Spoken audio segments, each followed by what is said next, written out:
Hey everybody! So today let's talk about 3 ways you can win more grants as a startup nonprofit.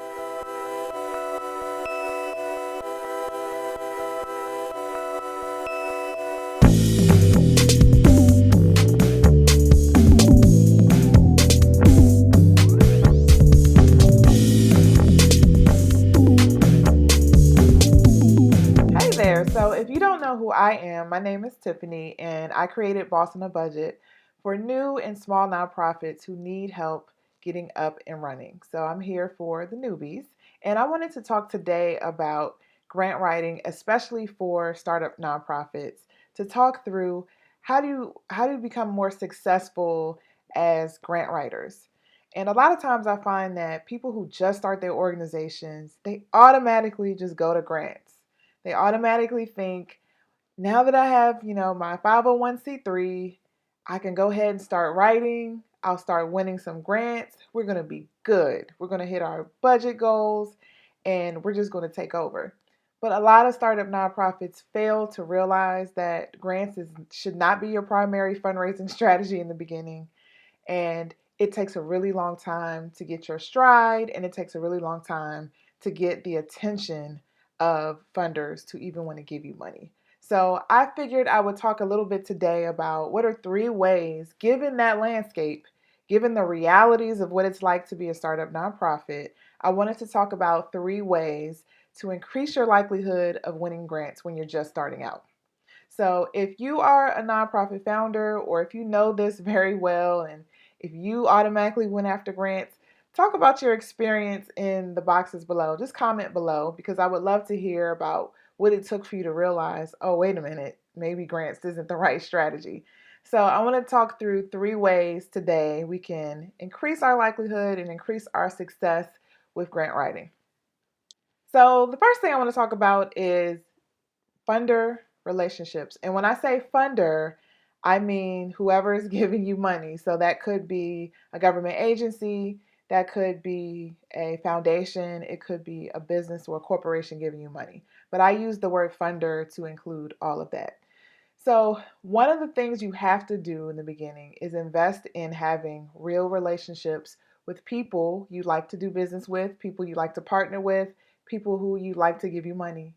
So, if you want people to trust you, to give you certain amounts of money, to do a job that you claim you're going to do, then you're going to have to win their trust. Okay? So, you're going to have to convince them that you're able enough to do it, that you have the right idea, that you're capable of doing it and doing it well, that it's a good investment on their money. A lot of times, new nonprofits don't realize that this is an investment. So it's not just about giving money for the sake of giving money because people say they need it. Well, think of all the nonprofits that are contacting them every day. Everybody needs it. So your job is to rise above the pack and show how you're different and show the reality of the work that you're doing and showing that you're a good program. And the way to do that is to build relationships, build communication with them. So you figure out, first of all, who are they as an organization? What do they value? What are their principles? Who works for them? So, like, who's on their board? Who are the program officers? So, program officers will be in charge of different portfolios, like they're in charge of education or they're in charge of health, right? So, they're the person responsible for the grants that line up in that area. So, get to know who those people are. Who's in charge of the funding that you're going after? Figure out what they're doing out in the community, what kind of communications they're putting out, and where they participate. So, are they on coalitions? Are they on boards? Are they on committees? And when I say are they, I mean the people who are on their boards, the people who work for them. That is the way you can begin to kind of get behind the wall of the funder because you have to realize that funders are people too. And a lot of the time, people who are reading your grant proposals are real people who have real emotions, who have real experiences. And some of these people are very passionate about these issues, especially if they've been working in the field for a really long time, or maybe they worked in direct service, working with clients in a transition to working at a foundation. So they may be very invested in this. So get to know who those people are, get to know what drives them. I talk a lot about dating your funder, figuring out what their likes and their dislikes are and catering to that to figure out like where should I be so I can make sure I'm in the same spaces as them so I can begin to know them. So be prepared to talk about your program. Be prepared to talk about how you're different. Be prepared to talk about your program, not just about what you do, but the positive outcomes that you bring to your community. Talk about the impact. Talk about the stories of the people of whose lives have changed or whatever you do. Just be prepared to talk about it in that way because remember, funders are people too. Repeat after me. Funders are people too. So, the second strategy you can use to win more grants is really easy. And I always say things, sometimes to me, they feel like common sense, but I'm just going to put it out there anyway. The second way to win more grants is to write more grants. I know it's easy, right? So the more and more you write, the more and more you apply, the more likely you're going to win. Now, I am going to tell you that in the first 3 years of your existence as an organization and doing work, it's going to be really hard. You're going to hear way more no's than yes, but you keep writing. Why do you keep writing? Well, first of all, like I just said, the more you write, the more you apply, the more you're going to win, just regardless, just because you're doing so much and there's so much grant writing activity. But the second reason why that's important is because you begin to get really good at describing your program in a really succinct way, like in a targeted way. You begin to refine your message as you begin to write over and over again. You begin to learn your message. You begin to know it very well so that you can speak to it in many different ways, in many different forums, because every grant application or proposal is not the same. So you have to learn how to describe it the way they want you to describe it or to answer the question this way. And just the fact that you're doing that over and over again, you get really good at describing who you are as a program, what you do, describing whose lives you're impacting, what communities you're impacting, and it just makes you better. So one of the questions I always get or I always see people ask is, what should I look for in a grant writer? Or I'm looking for a grant writer and I know these people have just literally gotten started. And I always recommend against asking for a grant writer. You would assume, well, I can hire a grant writer who can do grants for me and I can do that. I can win if I hire somebody to do it. Well, first of all, to hire someone to write grants for you on a continual basis is going to be pretty expensive, and I'm pretty sure you do not have the budget as a startup nonprofit to do that. So that's one of the reasons why you probably won't even be able to hire a grant writer. But the other reason why I advise against it in the beginning is because you need to get your message down. And you need to put in that work and that time in working on your communications and working on making a case for your organization, explaining the need for your organization. Writing grants puts you through that exercise whether you like it or not. You have to begin to learn how to describe your program in a compact way that gives that 1-2 punch where people can immediately look at it and say, oh, this is who they are, this is what they do. Because a lot of times, grant proposals, you don't have a lot of time or you don't have a lot of space to put stuff in. Don't rely on someone else to refine your message in the beginning.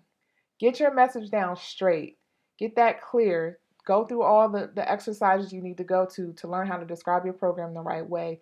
And then eventually you'll be in a place where you can hire somebody to help do that work and do all the grant writing and all that for you. But in the beginning, leave that in your plate. And I'm talking to you if you're the founder or if you're the founding board members or the people who are doing the work. Maybe they're volunteers. Leave it for the people who are in the work because they can describe it the best. Okay? You can describe it the best, they can describe it the best. The third strategy to win more grants to start up nonprofit doesn't have anything to do with writing grants. It's all about your programming. And when I say programming, it's whatever you do, whatever your activities are, it's about designing the best program out there, right? So as a new nonprofit, your goal is to stand out, right? Your goal is to figure out what makes you unique and then to be able to communicate that to people who may be interested in supporting you, whether that's volunteering or giving you money. But in order to get people kind of behind that, you got to identify what are the unique factors about our program or what makes us different, what makes us stand out, what makes us innovative. There are loads of people creating nonprofits every single day. And I can tell you some of the industries where it's oversaturated. Education, health, social services. Every day there's a new nonprofit being started. So what are you going to do as a startup to make yourself look different? And this is in no way to discourage you from starting or for you to say, well, dag, well, should have not done this because there's so many people out there. There's always going to be need, right? There's always going to be people who need you, but you need to create a program that really meets their need because you can design a mediocre program, but wouldn't it be even better if you had an outstanding, groundbreaking program? And what some people fail to realize, and I've learned this by working with funders on, in several of my jobs in the past and now, is that funders often look for that innovation. They're looking for, because they have to make a choice. And it's hard to make a choice among a sea of programs that look the same, right? So they have to figure out what's the best investment. So they're going to invest in top-notch programs, or they're going to invest in programs that other people they know and trust recommend to them. And the way you get to that level, to the fact that you're even recommended, is if you make a statement, you make an impression, you get on people's minds, you're just out there. And that increases the likelihood that a funder is going to take notice of you and they're going to want to be interested and invested in you. As a startup, you'll find that sometimes when you find a really good funder and you're like, oh, they need to fund me, you'll find they don't take unsolicited requests. So what does that mean? That means they don't want to hear from you. They're going to reach out to you. And the way to break that barrier down is to be noticed, is to be really, really good at what you do and to get people to speak for you and hype you up so that they can recommend you to the people who you need to be in front of. So really focus on creating a top-notch, innovative program and get good at communicating your impact and how you are a positive impact for your community, and it will take you years down the road. All right, so thank you so much for listening to this video. I hope those 3 strategies are helpful for you. If you need resources or help, please feel free to visit me at www.bossonabudget.com.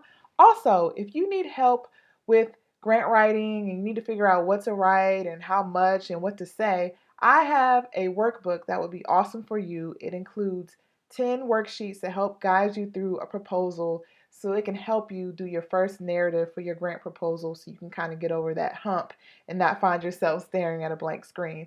The link for that workbook is below. And as always, I love to hear from you. So just contact me here or contact me on my website, and I will see you next time.